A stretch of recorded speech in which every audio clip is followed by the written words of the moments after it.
Yo, what's going on, everybody? It is Traded to Boston here, and today I'm back for episode number 18 of my Tour de France Pro Team series here on Tour de France 2015. So, after the last episode, we completed the first 4 stages of this year's Dauphiné. We have ourselves well positioned with Christophe Riblon in the top 10, currently standing at number 10 in the overall. And of course, we got to get in the top 10 to qualify for the Tour de France, which is pretty much our next major goal in this series. So, first things first, we've got the intermediate sprint here on stage number 5 with Daryl Impey, and you can see not off to a great start, well behind the group of sprinters, although we kind of catch up here at the end, but end up getting no points on that one. Nizolo, the man who finished ahead of us, got the 15th and final point that was allotted there for that intermediate sprint. So we're on to the Category 2 climb here. This is a climb that they rode up in the Tour de France this year on the way to Gap.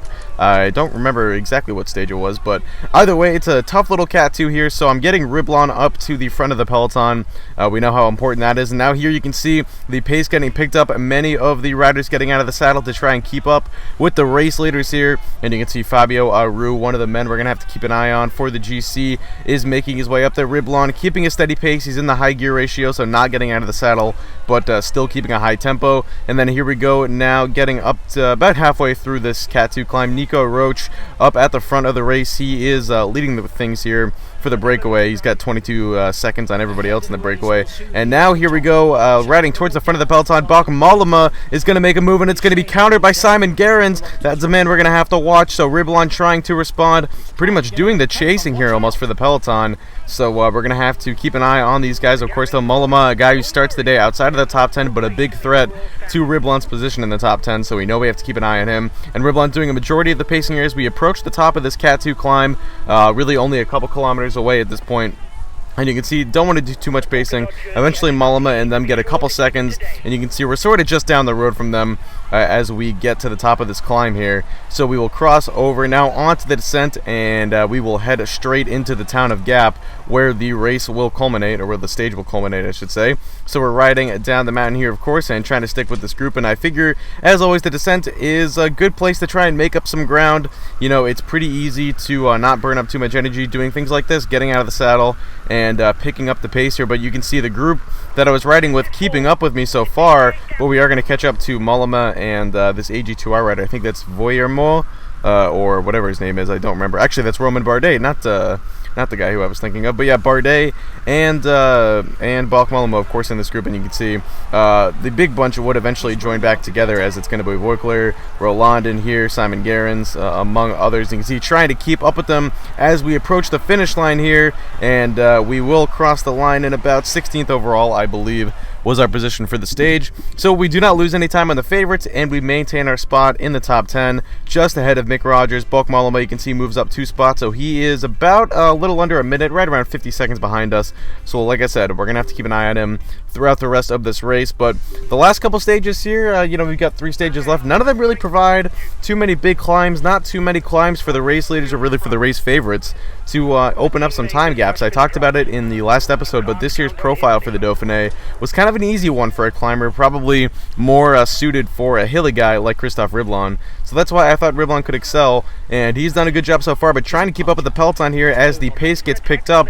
And now we are riding in this group with Simon Spillak, Dragan van Avermaet, there's Mick Rogers and Mikel Nieve. So, you know, a couple of the guys here, but really the guys like Bardet and Roland starting to ride off the front of this group. And there's Fabio Aru, another man we got to keep an eye on. He sits 3 seconds ahead of us in the overall. Moreno sits in 11th or 12th place, I believe, so he's a guy that we will have to watch. Warren Barguil in this group as well. I believe he sits outside of the top 10 currently, but you can see Bardet, Roland, and them kind of up a little bit further up front here than us. We are just riding with this group. Luis Leon Sanchez as well as here. Matthias Frank is falling back quickly here. He is losing a lot of time, as is Lawrence Tandam. So Tandam and Frank, 2 guys in the top 10 currently, who are losing their spots. And then here we go, flying down the mountain here. I really wasn't even trying to ride away from these guys. I was really just trying to push the tempo as hard as I can. You know, every second counts.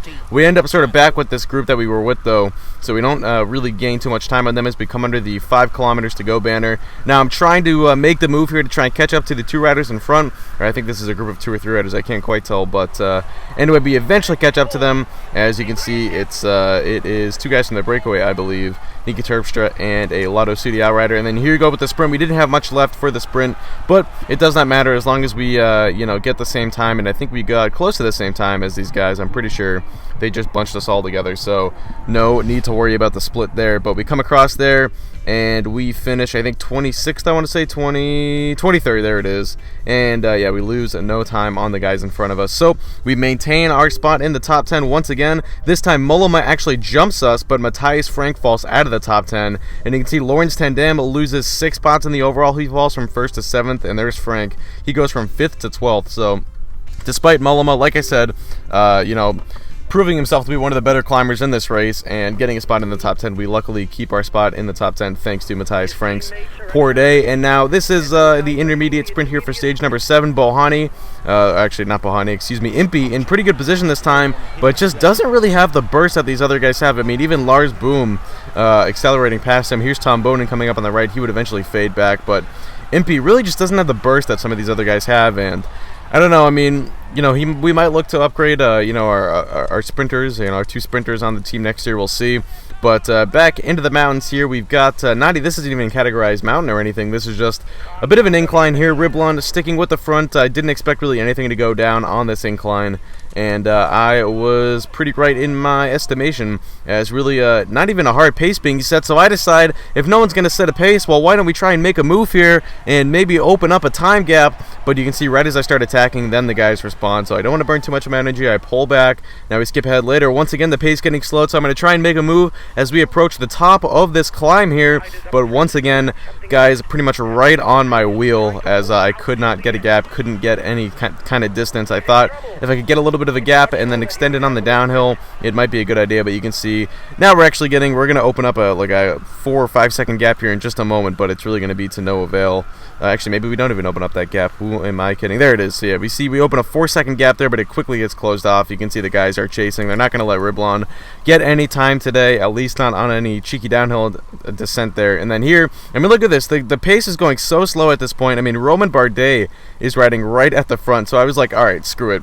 I'm going to try one more time. There's only 5 kilometers left. I'm going to go in the low gear ratio to try and conserve as much energy as possible and put in an extended effort, but the burst just wasn't enough. The peloton was there to respond every single time, and I eventually just give up and let the peloton ride all the way to the finish, as you can see. So here we go, 1 kilometer to go, just trying to stick up to the front. Obviously, like I said, don't want to let any gaps open up, and it's actually kind of doing a poor job of this, as I am pretty far behind the guys like Bardet, but Mollema, the guys that we sort of care about at the front, but it would not matter. Once again, no time gaps would be opened. So we maintain our spot in the top 10 for yet another stage. As you can see, we finished 39th on the day, and we lose no time. So Moreno, Frank, and Rogers all almost a minute back of us now. It looks like we have a really good opportunity with just 1 stage left in the Dauphiné to secure that top 10 spot and clinch a spot in this year's Tour de France. And as you can see, this is a very easy day, except for that last little Category 4 climb at the end. This is going to be pretty much a day where minimal time gaps are going to be open. I mean, if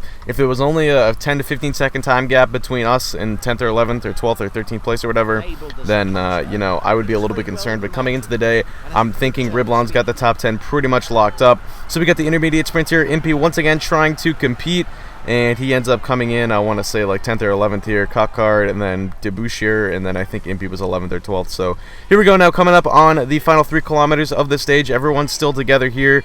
The breakaway is a little bit ahead, but no one in that breakaway is going to threaten our spot in the top 10. So here we go now on the Category 4 climb here, the little hill at the end, the finale to the Dauphiné. Riblon riding as hard as he can to try and stick with the group of favorites here, as we are now just 1,600 meters from the finish. Aru going up on the left. He's the man to watch. We're only 3 seconds behind him in the overall, so we could get a chance at 9th place here if we could open up a bit of a gap on him. But he is cruising up the mountain now, along with Danny Moreno, a man who is in 11th place now, obviously. And here he goes anyway. He is going to fall back. Like I said, he really wasn't going to be a threat considering how far back he was.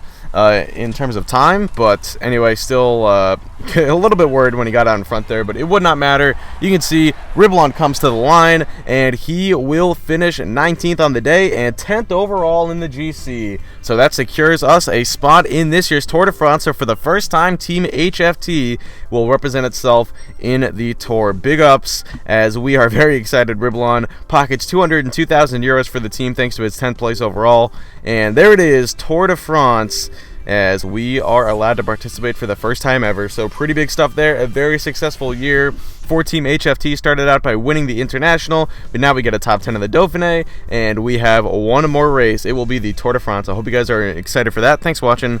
Hope you did enjoy, and I'm out. Peace.